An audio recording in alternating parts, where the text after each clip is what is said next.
Hey there, Andrew. Instead of sending you a really long email, I thought I would give you just a quick video update of where I am. This is the initial inventory. I've been trying to follow the procedures that are in this booklet.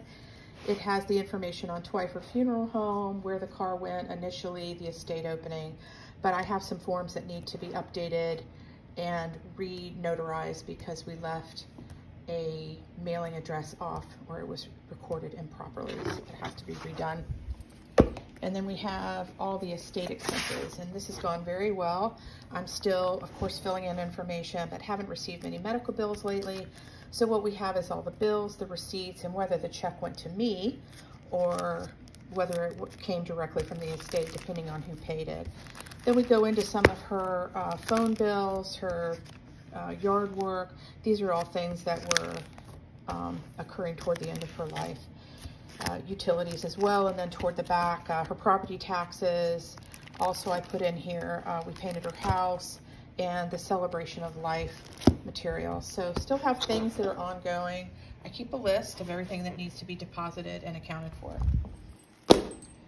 Then, this is a point of frustration because most of these accounts are closed, but there's several that are not, and I'm really having to circle back multiple times.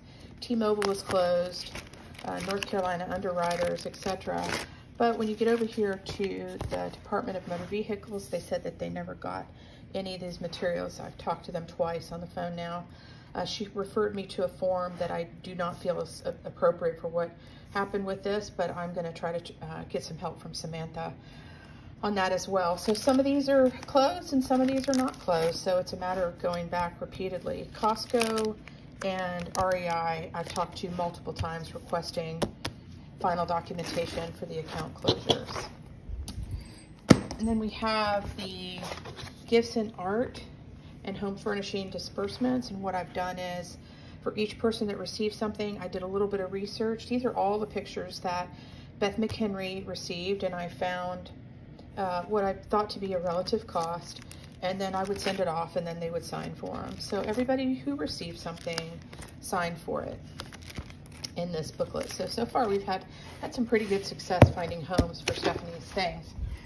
And to keep track of that, I have shipping records and mailing supplies, all the bubble wrap and boxes, all the stuff that went to Celebration of Life, all those sorts of things. I have all the tracking. So when a person received it, it would show, yes, indeed, it was delivered, the cost to me, and who it went to. So that's a good record of our shipping costs.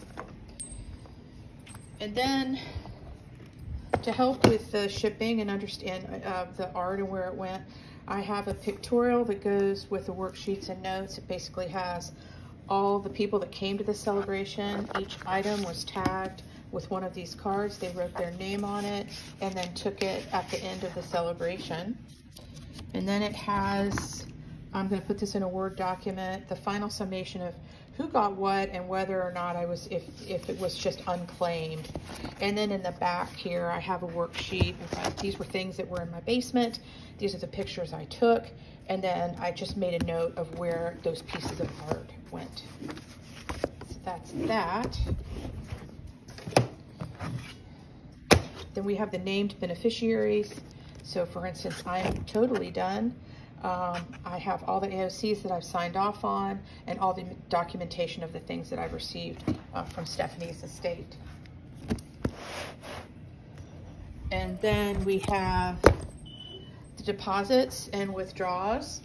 And with this, I have a copy of all the canceled checks that was required in here. And then I also have some random checks that she had received that I kept because they were deposited remotely. I do need to fill in some gaps here with the voided checks, but then that should account for that. And then the last thing is that I have an ongoing worksheet of all her expenses and payouts. And I'm glad I took a second pass because I found a few mistakes, and I will also put this into a Word file and then we'll get it done. So I want to say thank you for helping me to bring this to fruition, Andrew, and hopefully, there's my sister, we will get this finished. Thank you.